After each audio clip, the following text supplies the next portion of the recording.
हो गई ये पीर पर्वत सी पिघलनी चाहिए, इस हिमालय से कोई गंगा निकलनी चाहिए। सिर्फ हंगामा खड़ा करना मेरा मकसद नहीं, मेरी कोशिश है कि ये सूरत बदलनी चाहिए। मेरे सीने में नहीं तो तेरे सीने में से ही हो कहीं भी आग, लेकिन आग जलनी चाहिए। तो नमस्कार दोस्तों, मैं आदेश कुमार स्वागत करता हूं आपके अपने aspirants space commerce academy YouTube channel पर। आज हम बात करने वाले हैं 12th क्लास की पॉलिटिकल साइंस, जिसका चैप्टर 2 लिया है और पार्ट 1 वो ऑलरेडी हम अपलोड कर चुके हैं। ये पार्ट 2 है और पार्ट 1 में हमने यूरोपीय संघ के बारे में पढ़ लिया था और हमने कवर किया था उसमें आसियान, और उसमें 4 संगठन बताए थे, जिसमें से 2 संगठन हम कवर कर चुके हैं और जो आज हमारा तीसरा संगठन है उसका नाम है सार्क। ठीक है, तो सार्क से हम स्टार्ट करने वाले हैं। सार्क के बारे में हम फुल डिटेल और अच्छे से समझेंगे चीज़ें कि है क्या ये संगठन और इसके कार्य उद्देश्य। एक तरीके से ये जो सार्क जो संगठन है ये सफल तो नहीं हो पाया है, ठीक है, लेकिन फिर भी इसके बारे में, इसकी असफलता या ये क्यों फेल हो गया, इसके कारण पूछे जाते हैं और इसके रीजन पूछे जाते हैं। तो वो सारी चीज़ें मैं आपको बताते हुए चलता हूँ। तो आइए शुरुआत करते हैं। देखो मैं बताता हूँ, जो इसी जो सार्क है इसी का एक दूसरा नाम है, इसी को दक्षेस भी कहते हैं। और सार्क की फुल फॉर्म में देखो, हिंदी में इसे कहते हैं दक्षिण पूर्व एशियाई राष्ट्रों का संगठन, ठीक है। और अगर मैं इंग्लिश में इसकी फुल फॉर्म बताऊँ तो south Asian association for regional corporation, ठीक है। इसकी स्थापना की मैं बात करूं तो इसकी स्थापना 8 दिसंबर 1985 में हुई थी। याद रखना, इसकी स्थापना 8 दिसंबर 1985 में इसकी स्थापना होती है, ठीक है। इसमें जब इसके सदस्य देश कौन कौन से थे, देखो स्टार्टिंग में जब ये बना 8 दिसंबर 1985 को जब बना तो इसमें 7 देश शामिल हुए। भारत, पाकिस्तान, बांग्लादेश, भूटान, नेपाल, मालदीव, श्रीलंका, ये 7 देश थे।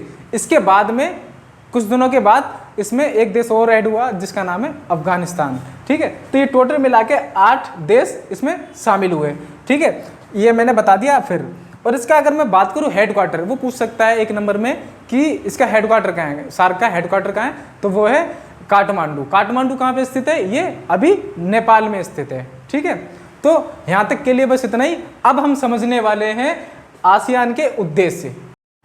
हम पढ़ रहे थे सार्क के उद्देश्य, ठीक है। सार्क के उद्देश्य, ये कोई ज़्यादा उद्देश्य नहीं, 5 उद्देश्य हैं इसके, वो हम समझते कौन कौन से। देखो, दक्षिण एशिया के देशों में जनता के विकास एवं उसके जीवन स्तर में सुधार लाना, ये इनका स्तर है। क्योंकि देखो, दक्षिण एशिया के जो देश हैं उसमें सारे भारत, पाकिस्तान, नेपाल, भूटान, बांग्लादेश, श्रीलंका, ये मालदीव, ये सारे देश आते हैं। और ये सारे देश अगर आप देखोगे तो विकासशील देश हैं, ठीक है। विकासशील और विकसित देशों में अंतर होता है, तो मैं विकासशील और विकसित में अंतर बता देता हूं, ठीक है। विकासशील और विकसित की बात करें तो इनकी अगर मैं बात करूं तो जो विकासशील देश होते हैं इनमें क्या है कि अभी तक इनकी जो अर्थव्यवस्था वो पूरी तरीके से स्तर पे नहीं है, यानी कि अभी इनका जो आर्थिक विकास है वो होना भी रह गया है। और इनकी जो उद्योग धंधे हैं वो भी कहीं ना किसी लेवल पे ये नीचे हैं। और इसके एग्जाम्पल के लिए तो ये सारे देश जो अभी बताया, नेपाल, भूटान, श्रीलंका, मालदीव, ये सारे देश क्या विकासशील देश हैं। और विकसित देश में क्या होता है, जिनकी अर्थव्यवस्था ऑलरेडी डेवलप हो चुकी है, जिनकी जीडीपी और उद्योग धंधे जो हैं वो काफ़ी ऊंचे स्तरों पर हैं, जिनके पास टेक्नोलॉजी, विज्ञान, साइंस, ये हर क्षेत्र में वो हम सबसे आगे हैं, जिन्होंने एक लेवल को प्राप्त कर लिया। जैसे एक लेवल हम मान लेते हैं कि इस लेवल पे जो है, ये जो लेवल है, अगर इस लेवल को आप क्रॉस कर जाओगे तो आप विकासशील हो जाओगे। तो जो देश इस चीज़ को पार कर चुके हैं वो विकसित देश हैं, और जो इसके नीचे ही हैं वो कहलाते हैं विकासशील देश। तो अभी हमारी ना तो अर्थव्यवस्था उतनी बेहतरीन है, ना हमारी जीडीपी, ना हमारी जो सकल घरेलू उत्पाद जिसे कहते हैं जीडीपी, और जो इनकम, जो प्रति व्यक्ति आय, वो भी हमारी क्या है, कम है। तो इस हिसाब से हम कह सकते हैं कि हम जो है विकासशील देश हैं, और जो विकसित देश होते हैं उनकी ये सारी चीज़ें प्राप्त कर चुके होते हैं। तो आशा करता हूँ विकासशील और विकसित देश में अंतर समझ के होंगे, ठीक है। तो दक्षिण एशिया के देशों में क्या, जनता के विकास है, जीवन स्तर में सुधार करना एक इसका उद्देश्य है। आर्थिक विकास करना, अब आर्थिक विकास क्या होता है, आर्थिक का मैंने हमेशा बताया, अगर आर्थिक कहीं पर भी आ जाए तो ये रिलेटेड होता है फाइनेंशियली, यानी सिर्फ पैसों से संबंधित। फिर क्या, आपसी विवादों को निपटाना। आपसी विवाद अगर आप देखोगे तो भारत पाकिस्तान की हमेशा तनातनी रहती है, बांग्लादेश की भी साथ हो जाती है, बांग्लादेश पाकिस्तान की, नेपाल के साथ भी पहले तो हमारे बहुत मधुर संबंध थे, लेकिन आजकल मनमुटाव हो रहा है भारत और नेपाल के संबंधों में, ठीक है। तो इसमें क्या होता है कि आपस में कहीं ना कहीं विवाद चलता रहता है। भारत पाकिस्तान, भारत भूटान, नेपाल के भूटान के साथ तो हमारे मधुर संबंध शुरू से अभी तक रहे हैं, लेकिन नेपाल के साथ भी क्या चल रहा है, पाकिस्तान के साथ हमेशा तनातनी रहती है। हमेशा आप आए दिन न्यूज़ में, अखबारों में सुनते रहते होंगे, आज हमला कर दिया, पुलवामा अटैक है, कारगिल का युद्ध है, बांग्लादेश संकट है, 1947 में क्या जो विभाजन के समय जो लड़ाइयाँ हुई थी, 1965 में क्या देन दी थी, वो आपको सबको पता ही है। ठीक है, तो ये सारी क्या है हमारे, ये इसका एक उद्देश्य ये भी है कि इन देशों में अधिकतर जो है विवाद रहता है, तो उस विवाद को निपटाना एक उद्देश्य इसका है। फिर आत्मनिर्भरता, अब ये क्या है, विकासशील देश है, विकासशील देश, इनकी अर्थव्यवस्था इतनी बेहतरीन है नहीं, अपने उद्योग धंधे नहीं है जो कि सारी चीज़ें बना सके अपने देश के लेवल पर, तो ये क्या है दूसरों पर निर्भर है। जैसे हम जो अक्सर क्या है अधिकतर चीन पे इस मामले पे निर्भर है। तो अब इनका एक उद्देश्य ये भी है कि आत्मनिर्भर, अब मोदी जी ने क्या मिशन चला रखा है, आत्मनिर्भर भारत, तो उसका मतलब क्या है, कहीं ना कहीं वो आत्मनिर्भर है, यानी कि सार्क का उद्देश्य को ही तो पूरा कर रहे हैं वो। तो इस प्रकार हम कह सकते हैं कि एक उद्देश्य इसका सार्क के देशों का एक है कि आत्मनिर्भरता। फिर जो पांचवा, अगर मैं इसके उद्देश्य की बात करूं तो आपसी विश्वास बढ़ाकर व्यापार को बढ़ावा देना। ठीक है, ये इसका एक पांचवा उद्देश्य है। ये 5 उद्देश्य मैंने बताए हैं, आशा करता हूं आपको चीजें समझ में आ गई होंगी। ठीक है, अब हम पढ़ने वाले हैं सार्क की उपलब्धियां। हम सार्क की उपलब्धियां पढ़ रहे हैं। सार्क की उपलब्धियों से, उपलब्धि का मतलब होता है एक अचीवमेंट। ठीक है, अचीवमेंट यानी कि कितनी चीज इसने अचीव करी है। तो देखो भारत में पाकिस्तान के बीच देखो तनावपूर्ण संबंध रहते ही रहते हैं। तनावपूर्ण संबंधों के बावजूद भी द्विपक्षीय स्तर पर क्या समझ व सहयोग को बढ़ावा देने के लिए क्या छोटे देशों के लिए एक उपयोगी संगठन के रूप में काम आया है सार्क। ठीक है, फिर ये साफ्टा को बनाकर व्यापार की दिशा में एक अच्छे कदम उठाएंगे। साफ्टा क्या, इसके बारे में मैं बताने वाला हूँ। ठीक है, अभी आगे की जो टॉपिक है उसमें मैं साफ्टा एक पर्टिकुलर है, उसके बारे में आपको डिटेल से बताऊंगा। तो साफ्टा क्या एक व्यापार से संबंधित है, यानी कि व्यापार को बढ़ावा देने के लिए ये बनाया गया था। तो अभी मैं और इसके डिटेल में बताऊंगा। अभी सिर्फ इतना समझो कि साफ्टा को बनाकर व्यापार की दिशा में अच्छे कदम उठाएंगे सार्क के अंदर। ठीक है, फिर पर्यावरण, आर्थिक विकास व ऊर्जा आदि क्षेत्रों में क्या सहयोग की बात की है किन्होंने, साफ्टा देशों ने। ये इसकी 3 उपलब्धियां हैं, इसके बारे में जानना था। और अब हम पढ़ने वाले हैं कि सार्क की जो उद्देश्य हैं वो। ठीक, मैंने जैसा कि आपको पहले ही बताया था कि जो सार्क है, सार्क एक असफल संगठन है। ठीक है, तो सार्क के बारे में वैसे तो हमने जान लिया, उपलब्धियां भी इसकी पढ़ ली और सार्क के उद्देश्य भी पढ़ लिए। ठीक है, लेकिन कि सार्क बना और ये असफल संगठन है, तो इसके असफलता के कारण पूछे जा सकते हैं, इंपॉर्टेंट हो जाते हैं, क्योंकि कोई भी संगठन असफल क्यों होता है, उसकी कमियों के अगर कमियां जान लेंगे तो वो कमियां हम नहीं करेंगे। तो ये एग्जाम पॉइंट ऑफ व्यू से ना जरूरी हो जाता है, इंपॉर्टेंट हो जाता है, सार्क क्यों असफल हो गया। ठीक है, तो वो मैं बताता हूँ। सार्क के जितने भी सदस्य देश हैं, ठीक है, इनके बीच में एक तो रहता है आपसी विवाद, आपसी विवाद रहता है हमेशा। दूसरा, व्यापार इनके बीच में बहुत कम रहता है। अब भारत पाकिस्तान के साथ क्या है, व्यापार नहीं करना चाहता, पाकिस्तान भारत के साथ नहीं करना चाहता। तो इस तरीके से क्या है कि व्यापार भी आपसी जो देश हैं, और सिर्फ भारत पाकिस्तान नहीं, जो नेपाल भूटान है, ये भी क्या है एक दूसरे के साथ व्यापार को बढ़ावा नहीं देते। व्यापार को इतना साथ के देशों के साथ व्यापार करना पसंद नहीं करते। एक तो रीजन ये है। फिर दूसरे क्या है कि विवाद को बातचीत से नहीं सुलझाते। ये लोग क्या करते हैं, जैसे भी हम भारत पाकिस्तान में क्या है अक्सर तनातनी आपको देखने को मिल जाती है। ये आपस में एक दूसरे को सेना का बल प्रयोग करते हैं, जबकि मसले को बातचीत, टेबल कुर्सी पे भी मसला हल हो सकता है। लेकिन ये उस चीज़ को ना करके डायरेक्ट क्या होता है कि लड़ाई झगड़ा या मारकाट पे ज़्यादा विश्वास रखते हैं। तो इस चक्कर से क्या है, ये सफलता का एक कारण बन जाता है, असफलता इसका होने का। दूसरा, आतंकवाद, अलगाववाद। अब क्या होता है कि जो आतंकवाद है, पाकिस्तान को मैं हमेशा कहता हूँ चंडालपुरी, एक तो है चंडालपुरी कौन है, चीन। ठीक है, और जो पिशाचपुरी यानी पी फॉर पिशाचपुरी, पाकिस्तान। ठीक है, तो ये तो बहुत बुरी चीज़ है। ये हमेशा से क्या है हमारे साथ आतंकवादी लेके आता है, हमला करता रहता है। तो ये चीज़ें देखने को मिलती है, न्यूज़ में भी आपको देखते रहते हो, कभी कहीं। तो ये अलगाववाद, और जो कश्मीर में अभी तक 370 हटने से पहले जो भी हिंसक हमले हुआ करते थे हमारी मिलिट्री पे या आम जनता पे, तो उसी में कहीं ना कहीं पाकिस्तान का ही हाथ हुआ करता था, जो कि कहीं ना कहीं संबंधों को दर्शाता है कि हमारे जो बीच संबंध है वो सही नहीं है। तो ये भी एक सार्क की सफलता का एक रीजन बनता है। ठीक है, फिर आपसी में तनातनी रहती है, मैं बता ही चुका हूँ। व्यापार आपस में कम करते हैं सॉरी सदस्य देशों के बीच के आपसी विवाद रहना, ये सारी चीज़ें मैं बता चुका हूँ और ये पॉइंट है, ये आसार के असफल होने के कुछ रीजन, आप इसका स्क्रीनशॉट ले सकते हैं। ठीक है, अब हम पढ़ने वाले हैं साफ्टा। साफ्टा के बारे में बता अब मैं डिटेल से साफ्टा को समझाने वाला हूँ। तो जैसा कि मैंने आपको बताया था कि जो साफ्टा है, साफ्टा के बारे में अब हम डिटेल से समझते हैं कि साफ्टा की शुरुआत कैसे हुई। साफ्टा की शुरुआत होती है 11 अप्रैल 1993 से। साफ्टा क्या था, ये बिजनेस व्यापार को बढ़ाने के लिए एक मतलब संगठन टाइप से बनाया गया था कि ये जो सार्क था, सार्क के अंदर ही एक संगठन टाइप से ये बनाया गया था साफ्टा। साफ्टा की फुल फॉर्म अगर मैं बताऊं तो वह south Asian free trade area, ठीक है, अगर हिंदी में कहते तो दक्षिण एशिया मुक्त व्यापार समझौता। ठीक है, और ये 11 अप्रैल 1993 में बना और ये लागू 2006 में हुआ। ठीक है, तो वो आपसे ये पूछ सकता है कि लागू कब हुआ और ये इसकी स्थापना कब हुई। तो ये साफ्टा था और उसके उद्देश्य मैं बता दूं। ठीक है, उद्देश्य वो है कि व्यापार में आने वाली जो बाधाएं हैं, यानी कि जो व्यापार जो करते हैं इसमें जो प्रॉब्लम आती है, क्रिएट होती है, उसको कम करना या ख़त्म करना। और दूसरा क्या है कि जो व्यापार पे लगने वाला सीमा शुल्क है, आसियान देशों की सिर्फ अंदर बात हो रही है कि जो आसियान देश के सदस्य देश हैं उनके बीच जो व्यापार होगा उसमें जो लगने वाला सीमा शुल्क है उसको कम करना, ये साफ्टा का एक उद्देश्य है। ठीक है, और एक पॉइंट मैं और बता दूं, ये मोस्ट इंपोर्टेंट बन जाता है एमसीक्यू क्वेश्चन के लिए। वो कौन सा, भारत का जो पहले से ही भूटान, श्रीलंका और नेपाल, ये 3 देश याद रखना। भूटान 1 नंबर पे, दूसरे पे श्रीलंका और तीसरा नेपाल। इनके बीच, इन 3 देशों के साथ हमारे क्या है, 2 पक्षीय व्यापार समझौता हो रखा है। ठीक है, ये ऑलरेडी हमने कर रखा है। तो अब हम समझने वाले हैं कि जो आसियान है, जो साफ्टा है, साफ्टा असफल क्यों हो गया।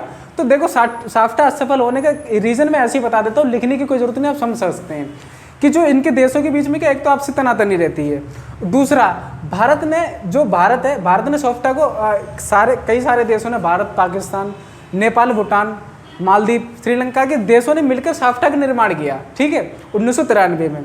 तो इसका उद्देश्य हमने बता ही दिया है।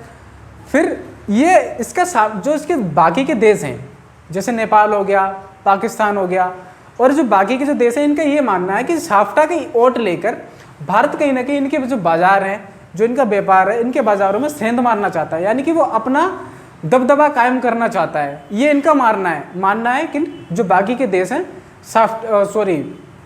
सार्क के। ठीक है, तो ये चीज़ें इनके रीजन की वजह से क्या है कि साफ्टा असफल हो रहा है।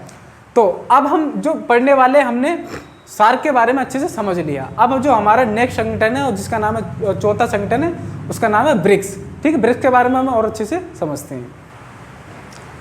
तो जो नेक्स्ट हमारा संगठन है वो ब्रिक्स, और ये चौथा संगठन है। इसके बाद में हम देशों को पढ़ने वाले हैं। ठीक है, तो अगर ब्रिक्स की अगर मैं फुल फॉर्म बताऊं तो ब्रिक्स, देखो नाम से ही पता है, ब्रिक्स में ब्राज़ील, रसिया, आई से क्या है इंडिया, और सी से चाइना, और एस से क्या साउथ अफ्रीका, ये 5 देश हैं।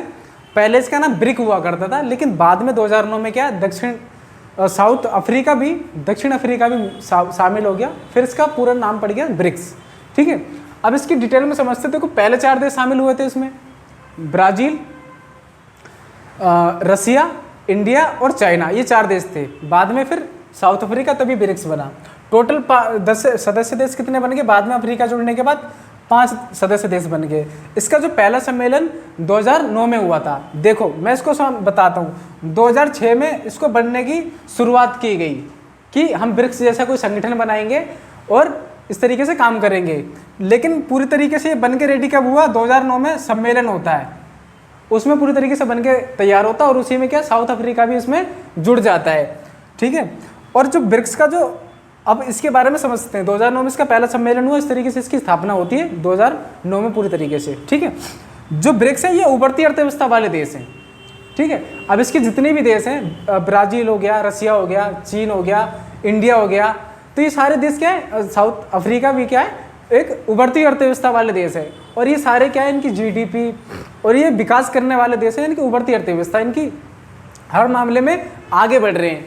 आने वाली हो सकता है महाशक्ति भी इनमें से बन जाए, क्योंकि रसिया तो ऑलरेडी महाशक्ति था, 1945 में हमने जाना है पहले के चैप्टर में। ठीक है, तो ये चीज़ें थी। और जो रूस और चीन है, चीन को क्या है, UNO United Nations of Organization, 1945 में इसकी स्थापना हुई थी। और इसके जो स्थायी सदस्य हैं, ठीक है, उसमें परमानेंट सदस्य हैं ये 5 देश, ठीक है। 5 देश हैं, उसमें से 5 देश, तो उनमें से चाइना और रूस, ये 2 देश इसमें शामिल है। तो आप समझ सकते हैं कि इतने बड़े बड़े देश हैं ब्रिक्स के अंदर शामिल, तो ये एक आर्थिक शक्ति, उभरती आर्थिक शक्ति के रूप में देखा जा सकता है, ठीक है। तो अब हम इसके बारे में और डिटेल से समझेंगे, इसके उद्देश्य पढ़ने वाले, ठीक है। हमने ब्रिक्स की स्थापना के बारे में समझ लिया, अब हम समझने वाले ब्रिक्स के उद्देश्य। देखो, कोई भी जब उद्देश्य संगठन बनाया जाता है या कोई प्लान किया जाता है तो उसका एक मोटो होता है। मोटो मतलब कि एक उद्देश्य की इसको करने के बाद अचीवमेंट क्या होने वाली है या हम क्या प्राप्त करेंगे, ये चीज़ें देखी जाती हैं। तो उसमें से ब्रिक्स के अगर उद्देश्यों की मैं बात करूँ तो वो अपनी अर्थव्यवस्था को उभारना, ठीक है। इनकी जो आपसी जो 5 देश हैं, इनकी अर्थव्यवस्था को क्या उभारना, यानी कि एक उच्च चरम बिंदु पे ले जाना, ये इनका एक उद्देश्य है। दूसरे उद्देश्य की अगर बच्चे मैं बात करूं तो अंतर्राष्ट्रीय अर्थव्यवस्था और अपनी आर्थिक स्थिति में सुधार करना, ठीक है। जो अंतर्राष्ट्रीय अर्थव्यवस्था है, ठीक है, ये 5 देश हैं, तो ये कहीं ना कहीं नेशनल क्या होता है, नेशनल पे अपने देश के अंदर की होती है। जहाँ पे अंतर्राष्ट्रीय बात हो जाती है तो अंतर्राष्ट्रीय से मतलब होता है जहाँ पे कई सारे देश मिलकर एक मार्केट होती है, उसे अंतर्राष्ट्रीय मार्केट कहते हैं। इसी तरीके से अंतर्राष्ट्रीय स्तर पर जहाँ पे कई सारे देश मिलेंगे, तो अंतर्राष्ट्रीय अर्थव्यवस्था और अपनी आर्थिक स्थिति में सुधार करना, ये इसका दूसरा उद्देश्य है। फिर आपस में आर्थिक राजनीतिक सुरक्षा सहयोग, ठीक है। आपस में क्या, आर्थिक और राजनीतिक सुरक्षा सहयोग, यानी कि अगर पैसों से संबंधित है, किसी देश में कोई आपदा विपदा आ जाती है तो एक दूसरे का सहयोग करेंगे, ये इनका उद्देश्य है, ठीक है। राजनीति में अगर कोई उठापटक हो जाती है तो एक दूसरे को सोल्व करा सकते हैं, मसले को टेबल कुर्सी पे बिठाकर, ये भी एक इनका उद्देश्य है। घरेलू चुनौतियों को आपसी सलाह से बढ़ावा देना, किस तरीके से कि जैसे आपसे कोई विवाद हो जाता है इनके बीच में, तो उसको क्या है कि भाई टेबल कुर्सी लगा रखी है, उस पर आराम से बातचीत करो, ना कि युद्ध या सेना को आपस में भिड़वाओ, ये इनका एक उद्देश्य ही हो जाएगा। फिर सहयोग तथा पारस्परिक आर्थिक लाभ का विवरण, ठीक है, ये क्या करेंगे, ये इसका 5वां उद्देश्य है। और ब्रिक्स के जो हाल ही में इसका सम्मेलन हुए हैं, देखो कोई भी जब सम्मेलन होता है तो उसका पहला और आखिरी सम्मेलन ना आपको याद रखना है, क्योंकि वही एग्जाम पॉइंट ऑफ व्यू से इंपॉर्टेंट हो जाता है। तो पहला जो इसका सम्मेलन हुआ था 2009 में हुआ था, और ये याक्टी वर्ग में हुआ था। याक्टी वर्ग क्या है, ये याक्टी वर्ग है, ये रसिया के अंदर एक डिस्ट्रिक्ट है, और उसका वहाँ पे ये संपन्न हुआ था 16 जून 2009 को, ठीक है। फिर इसका जो पहला सम्मेलन तो मैंने बता दिया 2009 में हमने समझ लिया। जो दूसरा आखिरी, जो दूसरा इसमें नंबर पॉइंट पे लिखा हुआ दूसरा, लेकिन ये आखिरी सम्मेलन था 2021 में हुआ, और ये 2021 में आपको पता है उस टाइम पे कोविड-19 चल रहा था, तो ये वर्चुअल हुआ था। वर्चुअल का मतलब मैं समझा देता हूँ, ऑनलाइन, ठीक है, वर्चुअल ऑनलाइन हुआ था। और इसमें क्या हुआ, जो इसमें कुछ चीज़ों को ना सहयोग किया गया कि एक तो व्यापार में सहयोग करेंगे, दूसरा सबसे बड़ा जो मेन था वो काउंटर टेररिज्म एक्शन प्लान था, यानी कि आतंकवाद को ये लोग रोकेंगे अपने देश में, ठीक है, ये चीज़ें थी। अब ये 4 संगठन मैंने आपको समझा दिए हैं, ठीक है। इसमें 2 संगठन, और जो पहले की पार्ट 1 में उसमें 2 संगठन समझाए। अब हम पढ़ने वाले हैं, हमारे संगठन फिनिश हो गए, 4 संगठन थे, समझ लिए हमने अच्छे से। अब हम पढ़ने वाले चीन की, अब देश होंगे जिसमें से चीन और जापान और दक्षिण कोरिया के बारे में हम पढ़ेंगे। तो सबसे पहले हम बात करने वाले हैं चीन की अर्थव्यवस्था के बारे में, ठीक है। तो हम पढ़ रहे थे चीन के बारे में, सबसे पहला देश चीन। तो चीन के बारे में देखो मैं बता दूं, क्योंकि इसके साथ हम पढ़ने वाले चीन में क्या क्या अर्थव्यवस्था से संबंधित हम पढ़ने वाली चीज़ें। चीन के साथ फिर हम इसके भारत और चीन के संबंध पढ़ेंगे, फिर भारत और जापान के संबंध पढ़ने वाले, फिर दक्षिण कोरिया के साथ, ये सारी चीज़ें हम करेंगे। तो सबसे पहला देश हमने लिया है चीन। तो चीन की अगर मैं बात करूं तो अब जो अभी वर्तमान में अगर मैं डेटा दूं तो सबसे पहले जो अभी इसके राष्ट्रपति हैं उनका नाम है शी जिनपिंग, ठीक है। अगर इसकी कैपिटल की बात करें तो वो है बीजिंग, ठीक है। वहाँ की जो राजधानी है वो बीजिंग है, जैसे भारत की दिल्ली है, इसी तरीके से वहाँ की राजधानी जो है बीजिंग है चीन की। और इसकी करेंसी है वो चीनी युआन, ये इसकी करेंसी है, ठीक है। अब जो चीन की डिटेल में बता देता हूँ, ऊपर से बेसिक नॉलेज देता हूँ। चीनी क्रांति 1949 में होती है, ठीक है। 1949 में। भारत कब आज़ाद हुआ, 1947 में। उसके जस्ट 2 साल के बाद चीन आज़ाद होता है। लेकिन एक चीज़ मैं आपको पहले बता दूं कि चीन कभी भी पूरी तरीके से, संपूर्ण तरीके से किसी का गुलाम रहा ही नहीं। जैसे पूरे भारत पे अंग्रेज़ों का शासन था, लेकिन चीन में कुछ हिस्सों पे शासन रहा है दूसरे देशों का, ठीक है, उपनिवेश रहा है, लेकिन कभी भी पूरी तरीके से चीन किसी भी देश का उपनिवेश रहा ही नहीं, ठीक है। लेकिन जो थोड़े बहुत देशों में था उससे भी क्या हुआ, चीन 1949 में आज़ाद हो गया, ठीक है। और शुरुआत में इसने जो अर्थव्यवस्था अपना रखी थी, वो अर्थव्यवस्था अपना रखी थी साम्यवादी अर्थव्यवस्था को अपना रखा था। फिर क्या हुआ, इसने पूंजीवादी अर्थव्यवस्था से इसका कोई संबंध नहीं था, इस तरीके से ही चल रहा था। और जो इसका शुरुआत में जितना हम चीन को देखते हैं आज विकसित है, 2040 तक ये अनुमान लगाया जा रहा है कि चीन जो है एक आर्थिक शक्ति बन सकता है और अमेरिका से भी आगे निकल जाएगा हर प्रकार से और हर दृष्टि से। अमेरिका को भी पीछे छोड़ देगा चीन, ये अंदाज़ा लगाया जा रहा है। तो लेकिन ये जो आज इतनी तेज़ी से विकास कर रहा है चीन, ये शुरुआत में ऐसा नहीं था। शुरुआत में भारत से भी ज़्यादा बुरी हालत थी चीन की, ठीक है। लेकिन आज चीन इतना आर्थिक शक्ति के रूप में बढ़ता जा रहा है, उभरता जा रहा है। इसके कारण है कुछ, इसमें क्या है, इसकी कुछ आर्थिक नीतियाँ हैं, ठीक है। वो नीतियों के बारे में भी मैं डिस्कस करने वाला हूँ। अभी हम समझते हैं इसके बारे में। तो चीनी क्रांति 1949 में ही बता दिया गया है, साम्यवाद को अपनाया गया था स्टार्टिंग में। फिर ठीक है, चीन आर्थिक रूप से पिछड़ा हुआ देश था, ये भी बता दिया। चीन जो पूंजीवाद को छोड़ करके वो साम्यवाद को अपनाया था चीन ने। फिर क्या, चीन कृषि से पूंजी निकाल कर, यानी कि जो स्टार्टिंग में साम्यवाद में क्या होता है, हमने बताया कि सारी चीज़ें गवर्नमेंट के हाथों में होती हैं। तो सबसे पहले वहाँ पे कृषि हुआ करती थी, उद्योग, जो कृषि से पैसा निकलता था उसको ये उद्योग धंधों में लगाता था, उद्योगों के ऊपर उस पैसों को खर्च करता था, ठीक है। फिर चीन के पास क्या, विदेशी मुद्रा की कमी थी। अब चीन के पास होने लगी विदेशी मुद्रा की कमी, क्योंकि ये दूसरे देशों से व्यापार नहीं करता था। शुरुआत में इसकी अर्थव्यवस्था थी, बंद अर्थव्यवस्था को अपना रखा था इसने। फिर वो इसने अपनी अर्थव्यवस्था को किस प्रकार से खोला, ये चीज़ें मैं बताने वाला हूँ आगे, जब हम इसकी अर्थव्यवस्था का उत्थान पढ़ने वाले हैं, ठीक है। तो जब इसने विदेशी मुद्रा की कमी होने लगी, आज जब विदेशी मुद्रा की कमी होगी तो सीधी सी बात है, जो बाहर से कोई चीज़ हम एक्सपोर्ट करते हैं या फिर आयात करते हैं, तो उसके बदले में क्या होता है, उस देश के में करेंसी में ही क्या करना पड़ता है, उस चीज पे करना पड़ता है। तो अब इसकी विदेश जो मुद्रा थी, विदेशी मुद्रा थी, वो कमी हो गई थी, तो ये बाहर से चीज़ों को आयात नहीं कर पा रहे थे। तो इसके चलते क्या हुआ कि जो चीन के नेता थे उन्होंने सोचा कि क्यों ना हम अब जो चीज़ें हम बाहर से मंगा रहे हैं, इन चीज़ों को अपने देश के लेवल पे ही बनाया जाए, तो ये सबसे बढ़िया रहेगा। और इसी को देखते हुए क्या हुआ कि जो चीज़ें बाहर से वो मंगा रहे थे, उन्होंने क्या करा, अपने देश के स्तर पर मंगाना शुरुआत करी। ये चीन का बेसिक स्ट्रक्चर था। अब समझते हैं हम चीन की अर्थव्यवस्था का उत्थान कैसे हुआ। तो हम पढ़ने वाले हैं चीन की अर्थव्यवस्था का उत्थान, यानी कि जो चीन की अर्थव्यवस्था थी किस प्रकार से उत्थान में यानी कि आगे आई, इसका विकास किस प्रकार से हुआ, ये चीज़ें हम समझने लगते हैं, ठीक है। तो मैंने जैसा कि आपको बताया कि शुरुआत में चीन ने साम्यवाद को अपना रखा था, और साम्यवाद के अंतर्गत क्या हुआ कि इसने अर्थव्यवस्था की, जो इसकी अर्थव्यवस्था थी वो बंद अर्थव्यवस्था थी, यानी कि ये ज़्यादा किसी से व्यापार नहीं करता था दूसरे देशों से, ये इसके साथ होता था। लेकिन इसके साथ क्या हुआ कि इसकी जो अर्थव्यवस्था वो पिछड़ रही थी, यानी कि विकास नहीं हो रहा था। इसको देखते हुए कि क्या हुआ, 1973 में वहाँ के एक नेता हुए चाउ एन लाई। देखो चीन में नाम कुछ अलग हो सकते हैं, अटपटे से लग सकते हैं, क्योंकि आप पहली बार सुन रहे होंगे। तो वहाँ के एक नेता थे जिसका नाम था चाउ एन लाई। चाउ एन लाई ने 4 क्षेत्रों में क्या करा कि आधुनिकीकरण किया, यानी कि नयापन लाए। आधुनिकीकरण से मतलब होता है मॉडर्नाइजेशन, ठीक है। आधुनिकीकरण यानी कि उसमें कुछ नयापन लाए। कौन कौन से क्षेत्रों में किया इन्होंने किया, कृषि में पहला क्षेत्र था, दूसरा उद्योग में, तीसरा सेना में, और चौथा प्रौद्योगिकी और साइंस में, ठीक है। विज्ञान और प्रौद्योगिकी में इन्होंने आधुनिकीकरण किया। इसमें क्या करा, ये चेंजेस लाए और उसमें नयापन लाए। इन 4 क्षेत्रों में चाउ एन लाई ने इन 4 क्षेत्रों में किया।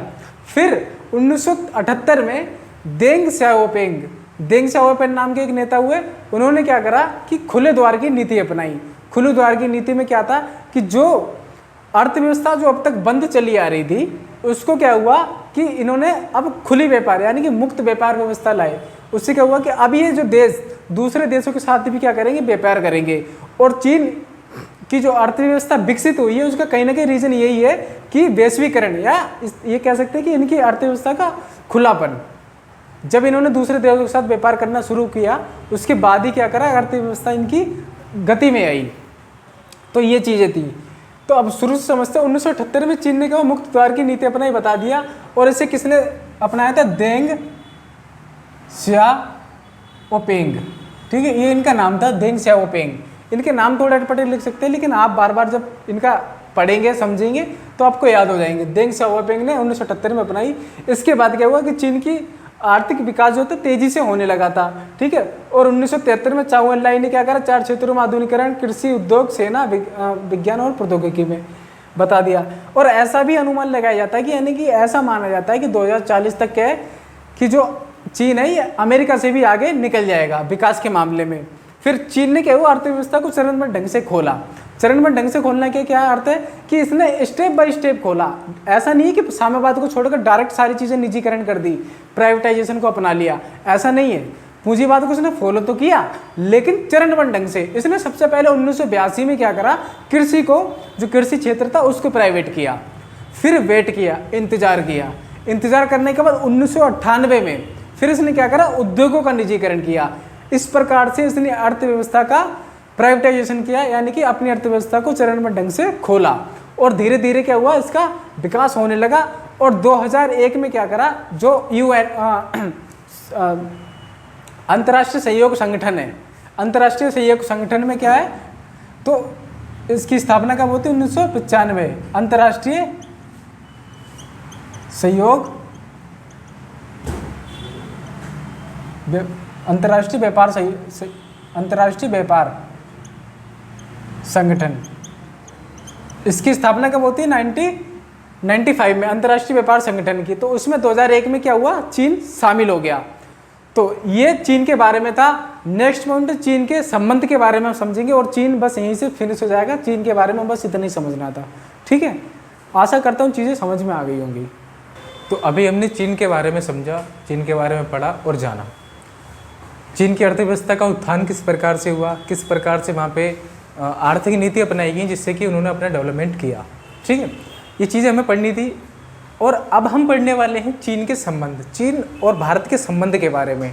ठीक है, तो चीन के साथ हालांकि हमारे संबंध शुरुआत में तो अच्छे थे, नेहरू जी ने हमारे बहुत अच्छे तरीके से शुरुआत की थी, लेकिन चीन उस लायक नहीं था। चीन ने हमारे के साथ क्या हुआ, छुरा भोंका। चीन ने हमारे साथ धोखा किया, वो मैं समझाता हूँ। पहले आप ये समझे चीन संबंध कैसे हुआ। तो सीमा विवाद जम्मू कश्मीर और अरुणाचल प्रदेश। ठीक है, तो क्या है कि जो चीन है ये जम्मू कश्मीर में भी अपना हिस्सा बताता है। वो कहता है अक्साई कश्मीर है। फिर वो अरुणाचल प्रदेश को उस टाइम पे नेफा कहते हैं। ठीक है, ये याद रखना। अगर नेफा वो कहे तो अरुणाचल प्रदेश का नाम पुराना क्या है, नेफा। वो कहता है कि अरुणाचल प्रदेश भी मेरा है, उसमें हिस्सा बताता है। तो इस बात से कहीं ना कहीं भारत और चीन की तनातनी रहती है। ठीक है, जो कि एक अच्छा संकेत नहीं है संबंधों के लिए, बेहतर संबंधों के लिए, विकास के लिए। ठीक है, दूसरा पॉइंट है 1962 का युद्ध। 1962 का युद्ध हुआ था, आपको पता ही है। और फिर उसके बाद में 1965 में पाकिस्तान के साथ हमारा युद्ध हुआ था। तो शुरुआत किसने की थी, वो की थी चीन ने। और चीन ने इसलिए शुरुआत की थी 1962 में, युद्ध इसलिए हुआ था चूँकि हमने क्या, दलाई लामा को शरण दी थी। और शरण देते के समय चीन ने ये बोला कि तुमने पंचशील समझौते का उल्लंघन किया। उसके चलते क्या हुआ, 1962 का युद्ध का हमें झेलना पड़ा। और उसमें युद्ध जो है, हम जो इंडियंस थे वो हार गए थे। इंडिया हार गया था 1962 का युद्ध। ठीक है, तीसरे की अगर मैं बात करूँ तो चीन ने क्या तिब्बत को हड़प लिया था। मैंने आपको बताया 1949 में चीन आज़ाद होता है। उसके जस्ट 2 साल के बाद ये दूसरे देशों को भी हड़पने लगता है। इसके पड़ोस एक देश है तिब्बत के धार्मिक गुरु तो दलाई लामा, और दलाई लामा को क्या दी थी, हमने शरण दी थी। उसी के चलते 1962 का युद्ध हमने झेला था। ठीक है, तो और इसने क्या करा, चीन ने तिब्बत को हड़प लिया। कब, 1951 में। ये याद रख सकते हैं आप। ठीक है, और पंचशील समझौता होता है। पंचशील समझौता आगे मैं बताता हूँ कैसे। ठीक है, फिर दलाई लामा ने भारत से शरण मांगी और भारत ने शरण दे दी। तो ये क्या था, चीन ने क्या करा, चीन ने सोचा ये हमारे अंदरूनी मामले में हस्तक्षेप कर रहा है। जबकि पंचशील समझौता जो 1954 में हुआ था, उसके अंतर्गत यह था कि हम पर्सनल मैटर पे एक दूसरे के साथ हस्तक्षेप नहीं करेंगे, हम अपने आप प्रॉब्लम सोल्व करेंगे। ठीक है, तो ये बात बताते हुए चीन ने क्या करा, ये बोला कि भाई आपने उल्लंघन किया इसलिए युद्ध किया। दूसरा पंचशील समझौता। पंचशील समझौता कब होता है, याद रखना, 1954 में हमें देखने को मिलता है पंचशील समझौता। इसके अंदर 5 शर्तें रखी गई थी, तो वो 5 शर्तें अभी हमें नहीं समझनी, हमें सिर्फ इतना समझना 1954 में पंचशील समझौता हुआ था, और ये डेट पूछ सकता है 1 नंबर में आपके, ठीक है। अब हम समझते हैं छठा जो पॉइंट है वो चीनी हिंदी भाई भाई का नारा जो बहुत प्रसिद्ध हुआ था। नेहरू को हमारे जो दिग्गज नेता थे जैसे सरदार वल्लभ भाई पटेल, जयशंकर प्रसाद, ठीक है, सीवी रमन, ये सारे क्या नेता थे, तो इन्होंने सबने समझाया कि जो चीन है ना ये हम पे हमला कर सकता है, लेकिन अकेले नेहरू ने अपने आगे किसी की नहीं चलने दी। उन्होंने कहा कि जो चीन है ये हाल ही में आज़ाद हुआ है, हम भी आज़ाद हुए, तो साथ अच्छा संबंध बनाएंगे और अच्छी ग्रोथ करेंगे।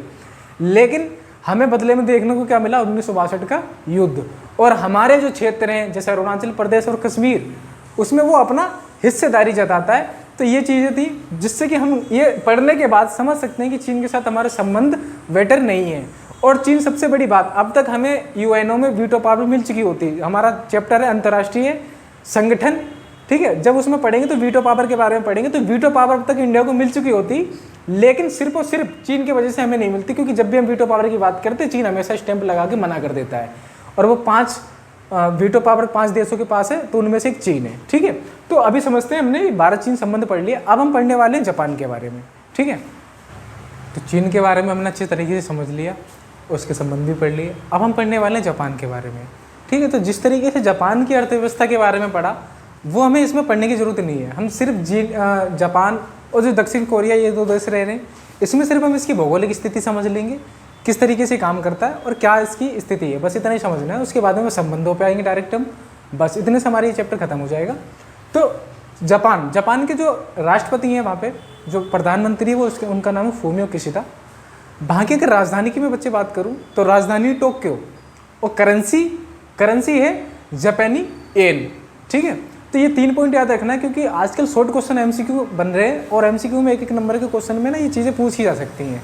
तो मैंने बताया राजधानी क्या है, टोक्यो, वहाँ के प्रधानमंत्री कौन है, फूमियो किशिदा, और वहाँ की करेंसी जापानी येन, ठीक है। और चीन की क्या थी, हमारी थी चाइनीज़ युआन, ठीक है।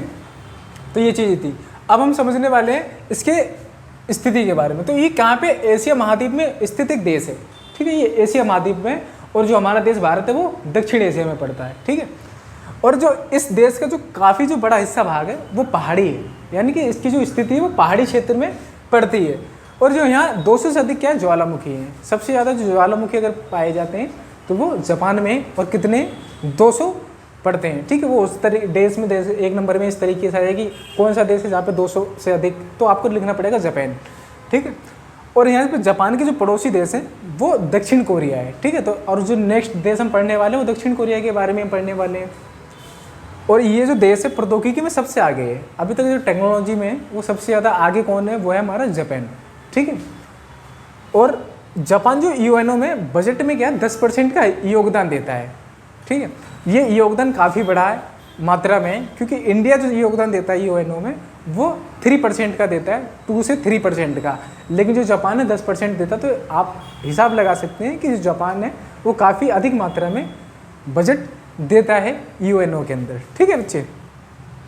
और अगर हम जापानी ब्रांड की बात करें तो इंडिया में भी वो चीज़ें यूज होती हैं, बाकी विदेशों में भी यूज होती हैं। और इंडिया के कुछ फेमस, जापान के कुछ फेमस ब्रांड हैं, जिसमें से एक है कैनन, सुजुकी, आपने कार वगैरह देखी होंगी। फिर होंडा है, होंडा की बाइक वगैरह जो आती हैं। और ये टोयोटा, ये क्या है, ये इसके कुछ फेमस ब्रांड है जो हर जगह देखने को आपको मिल जाते हैं, इंडिया में भी देखने को मिलते हैं, ठीक है। अब हम ये जापान के बारे में स्थिति, भौगोलिक स्थिति और उसके बारे में हमने समझ लिया। अब हम पढ़ने वाले भारत और जापान के संबंध, ठीक है बच्चे। जापान के बारे में भी हमने भौगोलिक स्थिति समझ ली, और हमने समझा कि वो पहाड़ी क्षेत्र है, अधिकतर पहाड़ी इलाका है। अब हम समझने वाले भारत और जापान के जो संबंध हैं, ठीक है। तो मार्च 2023 में क्या हुआ कि जो जापान के राष्ट्रपति थे, या जो हम कहें प्रधानमंत्री थे, उन्होंने भारत का दौरा किया, यानी कि वो भारत घूमने आए थे, ये यात्रा की थी। सेकंड पॉइंट है जिसमें दोनों देशों के बीच क्या मजबूत संबंधों को मजबूत करने की बात की गई थी, ठीक है। 2023 में आए थे वो, और उसमें क्या 2023 के दौरा किया उन्होंने, और फिर उसमें बातचीत हुई टेबल पे। वो ये बात की कि अब हम भारत और जापान के जो संबंध है वो मजबूत करने के फैसले लिए उन्होंने, ठीक है। जिसमें से हिंद प्रशांत क्षेत्र में क्या शांति व स्थिरता बहाल करने सहित विभिन्न मुद्दों पर बात हुई। ठीक है, जो हिंद प्रशांत सागर है उस क्षेत्र में क्या है, शांति स्थापित करने के लिए इस मुद्दे पर बात हुई। ठीक है, भारत और जापान के बीच क्या है 17 फरवरी, ये करंट में याद रखना आप बच्चे, एमसीक्यू क्वेश्चन में इंपॉर्टेंट क्वेश्चन बन सकता है। हाल ही में 17 फरवरी 2023 से क्या हुआ, सैन्य प्रशिक्षण चालू हुआ हमारा जापान के साथ। और क्या नाम है इसका, इसका नाम है धर्म गार्जियन। आयोजित हुआ कब, 17 फरवरी 2023 से। हमारी ये सैन्य अभियान है, यानी कि हमारे देश की सेना और उनकी देश की सेना के बीच में क्या होगा, युद्ध अभ्यास होगा। वो किस तरीके से लड़ा जाता है, ये अभ्यास हुआ करते हैं। ठीक है, और हर देश के साथ अभ्यास होते हैं। तो जापान के साथ हाल ही में हुआ है 17 फरवरी 2023 से, जिसका नाम क्या है, धर्म गार्जियन। ठीक है, और भारत जापान के संबंध शुरू से ही मजबूत रहे हैं। ठीक है, स्टार्टिंग से ही मजबूत रहे हैं। किस तरीके से मैं बता देता हूँ। जो हमारा बौद्ध धर्म है, बौद्ध धर्म के जितने मानने वाले भारत में हैं उससे कम नहीं है जापान में। जापान में भी कम से कम तो 30 to 40% जो लोग हैं वो बौद्धिस्ट हैं, यानी कि बौद्ध को फॉलो करते हैं, हमारा कल्चर फॉलो करते हैं और हमारे कई सारे त्यौहार भी वो मनाते हैं जापान के अंदर। ठीक है, तो हमारी जो शुरुआत है, हमारी कल्चरल ट्रेडिशनल, ये सारी चीज़ें क्या हैं, उनको बहुत प्रभावित करती हैं और वो इन चीज़ों को फॉलो करते हैं। तो हम जाहिर सी बात है, हम कह सकते हैं कि जो भारत और जापान के संबंध बहुत मधुर हैं, बहुत मजबूत हैं। ठीक है जी, हमने जापान के बारे में समझा और अब हम समझने वाले हैं दक्षिण कोरिया के बारे में। ठीक है, तो अगर दक्षिण कोरिया की मैं बात करूँ, जैसे मैंने शुरू से समझा रहा हूँ, इसके जो प्राइम मिनिस्टर है, हम राष्ट्रपति की बात करें तो वो है मून जे इन। ठीक है, इनका नाम याद रखें आप। इनकी कैपिटल क्या है, कैपिटल है सियोल। ठीक है, और जो इनकी करेंसी है वो साउथ कोरियन वॉन है। ठीक है, याद रखना। फिर इसके अगर हम भूगोल के बारे में बात करें, फिर इसके संबंध एक ही में मैंने अटैच कर दिए, समझने वाले हैं। तो जो दक्षिण कोरिया और जो उत्तर कोरिया को हमने सब शुरू से पढ़ते हुए आ रहे हैं, दक्षिण कोरिया और उत्तर कोरिया को जो बांटने वाली जो रेखा है उसको 38वें समानांतर रेखा द्वारा विभाजित किया जाता है, दक्षिण कोरिया और उत्तर कोरिया को। ठीक है, फिर जो 1991 में दोनों देश क्या यूएनओ के सदस्य बने। 1991 में दोनों देश क्या है, UNO, United Nations of Organization, स्थापना इसकी है 24 अक्टूबर 1945 और 6 दिनों के बाद भारत इसका सदस्य बन गया था। ठीक है, 6 दिन के बाद भारत बन गया था। और ये कब दोनों बने हैं यूएनओ के सदस्य, 1991 में, जब सोवियत संघ का विघटन हो गया था। सारी चीज़ों को ना आप लिंक करके सीखें। ठीक है, तो यूएनओ में ये सदस्य बन गए 1991 में। इसके बाद क्या हुआ कि जो दक्षिण कोरिया है ये सत्ता के केंद्र के रूप में देखा जाने लगा। ठीक है, 1991 में जैसे ही यूएनओ का सदस्य बना, ये एक सत्ता के केंद्र के रूप में देखे जाने लगा। ये कौन, दक्षिण कोरिया। ठीक है, इसकी राजधानी क्या, सियोल है, मैं पहले ही बता चुका हूँ। फिर जो विकसित देश हैं, ये जो है ये विकसित देश है। हमारा देश भारत क्या है, विकासशील है, लेकिन ये क्या है, विकसित देश है। ठीक है, जापान भी क्या है, विकसित देश है। तो जीडीपी के आधार पर ये 13वीं सबसे बड़ी अर्थव्यवस्था है। इसकी जो इकोनॉमी है देश में सब पूरे ऑल ओवर इंडिया में क्या है, इसका 13वां स्थान आता है दक्षिण कोरिया का। ठीक है, याद रखेंगे। प्रौद्योगिकी स्तर में काफ़ी तेज है, जो इसका प्रौद्योगिकी यानी कि टेक्नोलॉजी है उसके मामले भी क्या है, काफ़ी आगे है। कौन, दक्षिण कोरिया। और इसके बारे में करंट की अगर बात करें तो 2017 में क्या एनएसपी की हस्ताक्षर हुए, न्यू साउथ पॉलिसी, इसे हिंदी में कहते हैं नई दक्षिणी नीति पर बात हुई थी। और भारत और दक्षिण कोरिया के बीच के संबंध गहरे हुए इस पॉलिसी के अंतर्गत। इसका जो संबंध है इससे, ठीक है, जो 2017 में एनएसपी पे जब हस्ताक्षर हुए, जब बैठक हुई, तो उसमें क्या हुआ, दक्षिण कोरिया और साउथ कोरिया के संबंध को गहरे करने पर बात हुई। ठीक है, तो ये पूरा चैप्टर आज यहाँ से सेकंड पार्ट से पूरा चैप्टर फिनिश होता है। और इतना ही था इस चैप्टर के अंदर।